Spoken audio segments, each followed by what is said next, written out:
រីរដ្ឋាភិបាលកម្ពុជាមិនចាំបាច់លោតឆ្វេកវកទេបាទថ្ងៃមុននេះ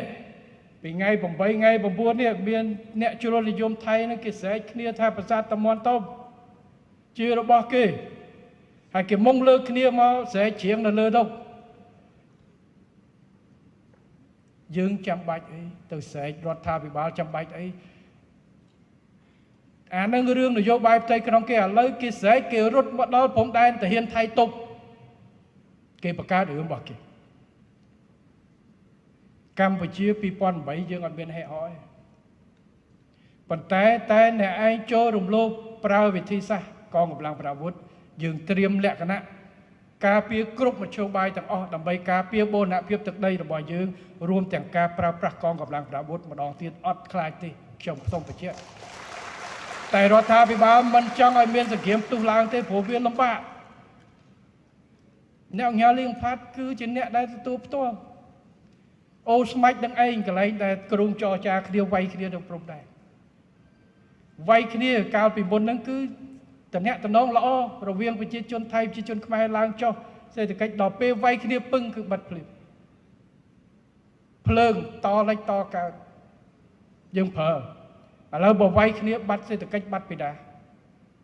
វេទនាពីណាទី1វេទនាកងទ័ពដែលនៅព្រំដែនទី2ប្រជាជនដែលរស់នៅក្នុងនៅសំរោងនៅអីអាពេល2011 2009 10 11វាយគ្នាទៅគឺមកគោយន្តហ្នឹងទុកផ្ទះសបកផ្ទះចោលហើយដាក់បានអីយកបណ្ដឹងមកចលាសិនមកនៅក្រោមព្រះវិហារដូចគ្នារាជរដ្ឋាភិបាលខ្ញុំសូមបញ្ជាក់និងបញ្ជូនសារកាត់ទឹកដីបានបរិហារវត្តអត់ទេវិធីសាស្ត្រក្នុងការដោះស្រាយគេមានវិធីសាស្ត្រខុសគ្នាស្រឡាញ់ជាតិដូចគ្នា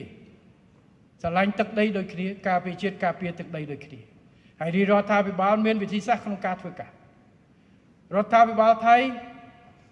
រដ្ឋាភិបាលខ្មែរមិនខុសពីរដ្ឋាភិបាលប្រទេសមួយចំនួនដែលមានបញ្ហាព្រំដែនឥឡូវទេឥឡូវនៅក្នុងសមុទ្រចិនខាងត្បូងមានប្រមាណប្រទេសយើងអាសាឃើញបញ្ហាទំនាស់រវាងហ្វីលីពីនជាមួយចិនប៉ុន្តែអ្នកដែលមានរឿងមានទាំងម៉ាឡេស៊ីមានទាំងប្រ៊ុយណេមានទាំងវៀតណាមមានទាំងអីប្រទេសខ្លះគេប្រកាន់ជំហរនៃការដោះស្រាយព្រំដែនរឿងសហប្រតិបត្តិការចរចាតាមរបៀបបច្ចេកទេសគេមិនចាំបាច់ប្រកួតប្រជែងឆ្លោះគ្នាទេប្រទេសខ្លះគាត់ប្រកាន់ជំហរក្តៅប្រទេសខ្លះប្រកាន់ជំហរត្រជាក់តែទីបំផុតគឺនៅតែការពារទឹកដីដូចគ្នា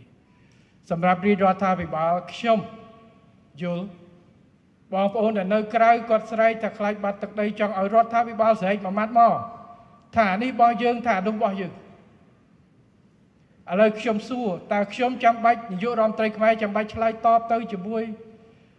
អាវលឿងថៃប្រមាណអ្នកដែលមកទេទុកឲ្យទាហានថៃគេទុកលើឯងទៅ